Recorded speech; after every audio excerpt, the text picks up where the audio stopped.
미국의 영광을 재현하며 다시 세계로부터 존경받는 미국을 만들겠습니다. 바이든 취임 이후 매우 빠르게 전방위로 진행될 미국의 변화로 인해 세계 경제 패러다임과 산업 트렌드, 부의 지각 변동이 불가피하다. 그렇다면 미국 변화의 큰 그림은 무엇일까? 첫째, 바이든 정부의 지향점은 큰 정부, 즉 제2의 루스벨트이다. 둘째, 100년을 내다보는 독보적 1등 국가 전략을 추진해 글로벌 경제 질서를 재편한다. 셋째, 최후의 1등을 가리는 미중 패권 전쟁이 계속된다. 바이든이 이끄는 새로운 미국은 트럼프 때보다 더 신사적일까? 그렇지 않다. 바이든과 민주당의 미국은 역대 어떤 미국보다 더 위험한 상대가 될 전망이다. 다가올 미래 산업에서 탄소 배출을 줄이지 못하면 수출도 힘들어진다. 즉, 탈탄소 경쟁이 본격화되고 있는 것.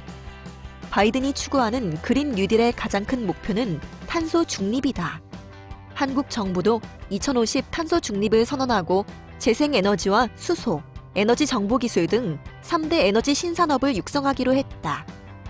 바이든 정부는 청정에너지 및 기후변화 대응 인프라에 4년간 약 2,200조를 풀 예정이다.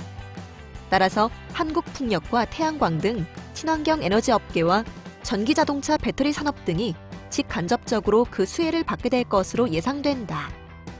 특히 미국 내 전기자동차 충전소가 5만 개 확충될 예정이기 때문에 LG 에너지 솔루션과 SK 이노베이션, 삼성 SDI 등 글로벌 2차 전지 시장을 선도하는 기업들은 큰 기회를 잡을 수 있다. 바이든 행정부가 법인세 최고 세율을 28%로 올리면 미국에 진출한 한국 기업은 어떤 영향을 받게 될까? 법인세 인상만큼 수익이 줄어드는 것은 물론 강화된 환경과 노동 기준까지 더해 기업들의 경영 부담은 가중될 것으로 예측된다. 특히 미국 내 한국 자동차 기업의 경우 바이든 정부의 내연기관 자동차 규제 강화와 법인세율 인상으로 직격탄을 맞게 된다. 그럼에도 불구하고 한국의 반도체나 전자업계는 바이든 정부의 중국에 대한 직간접 규제에 힘입어 반사이익을 크게 볼 것으로 예상된다. 미국에 공장이 있는 현대일렉트릭과 효성중공업과 같은 신재생 에너지 기업의 수혜가 예상되며 미국이 국영철도 인프라를 교체하고 수소 열차를 추진할 경우 현대 로템도 진출을 모색할 수 있다.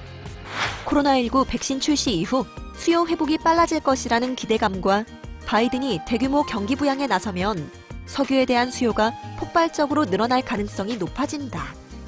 유가 상승은 비용을 증가시켜 인플레이션 요인으로 작용할 수 있기 때문에 장기적으로는 금리 상승을 견인하는 배경이 될 수 있다는 점을 고려해야 한다. 시장의 관심은 달러 가치가 어느 수준까지 얼마나 빨리 떨어지느냐에 쏠려 있다. 그러므로 투자자나 기업 경영자라면 달러 약세가 가져다줄 돈의 대이동에 주목해야 한다. 달러 약세로 원화값이 상승하면 한국의 투자 시장, 특히 주식 시장의 매력은 높아지기 때문이다. 새로운 미국이 펼칠 글로벌 경제질서 대전환 정책은 한국 경제와 한국 기업의 미래, 그리고 개인 투자자의 자산에 어떤 영향을 끼치고 우리는 어떤 기회를 맞이하게 될까? 트럼프 행정부보다 더 위험해질 바이든 행정부의 대담한 정책들이 한국과 세계 경제를 새롭게 재편시킬 것은 분명하다. 미국의 향후 행보를 아는 자는 기회를 잡을 것이고 안일하게 대처하는 자는 교묘하고 촘촘한 규제와 압력의 거미줄에 걸려 낭패를 볼 수 있다. 세계 질서의 재편과 다가올 경제 전쟁. 그래서 지금 바이든 정부가 몰고 올 부의 지각 변동에 주목해야 한다.